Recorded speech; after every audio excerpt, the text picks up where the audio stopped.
You also talk about, when we go back to talking about saying the wrong things and stumbling over words and dealing with the kids, and what we say to them, and what we don't say to them, but you talk about telling the emotional truth around kids.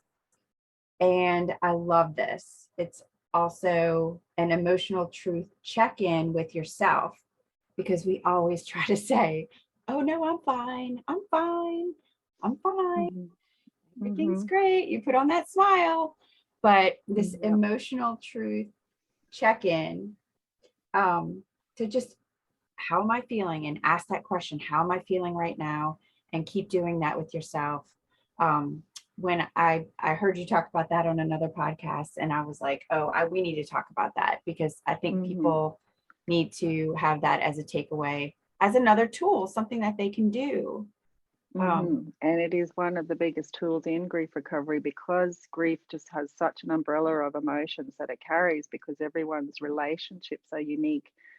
And so, therefore, everyone's recovery components are unique as well. I'll never tell another widow, I know how you feel, because I don't know how they feel, because their relationship with their husband was different to my relationship. Or if you lose a parent, I don't know, I know how you feel, I lost my dad.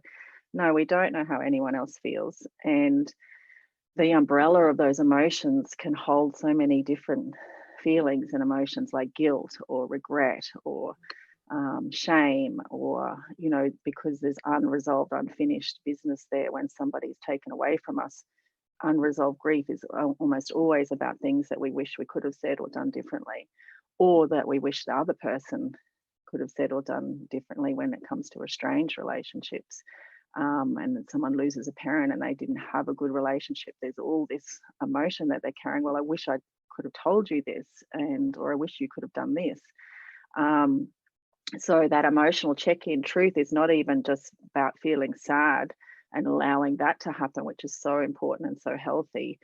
It's also recognizing our energy releasing behaviors. What do we do when we're feeling that? Because there's shame attached to it, do we go and emotionally eat? Or because there's regret in that emotion that's coming up, do we go to something else in anger, or use different words? So it's that check-in of, what am I feeling now? Am I just heard a song? Am I just feeling sad? And I can openly say to my kids, oh, that song reminds me of this time with your daddy, and that makes me feel really sad right now, but also I want to share this memory with you. So that's a sadness feeling. Or I'm feeling angry because I'm doing this on my own, and that emotion will come up, and I'm feeling really angry now because it's not fair that I have to solo parent and make all these decisions by myself. So what's the next inspired action? Rather than shoving that down, I need to ask somebody for help. And so, mm, it's instead of triggers, because we talk about triggers a lot with grief, and this triggered me and this triggered me. I like to call them activators. It's like, what's this activating me to do? Do I need to rest? Do I need to stop and have a day off? Do I need to go and journal? Do I need to walk along the beach? Um, and just telling that emotional truth. What am I feeling right now? And for our kids, gosh, I tell a story on a lot of podcasts. When we were making funeral arrangements and my kids were little, we had to stop at the grocery store because I had to cook dinner. And I'm, just in the car park trying to get the energy to go into public, and I'm crying, and they can see that, and their little eyes looking at me, and have to take them in because they're too little to leave in the car. And we get the food and we get to the checkout, and what's the first thing that a checkout person asks you is, how are you? How are you today?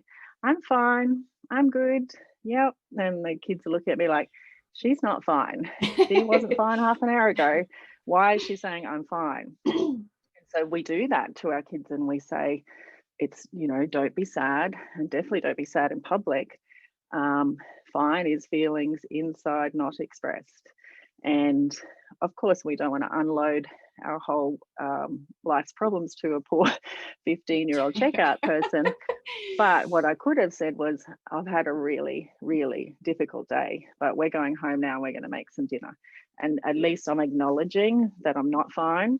I'm telling my kids it's okay to not be fine, but we're going to do something together, and we're going to be better a bit later.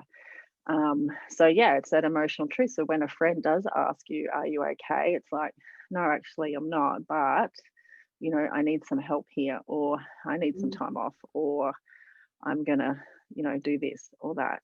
So yeah, emotional truth check-ins are daily, and we can mask that with a lot of things, that masking of being strong, going to the gym or doing, you know, um, frenetic activities where we keep busy because we're told keep busy and time heals and you have to be strong. And these are all myths and misconceptions around grief and a healthy way to grieve.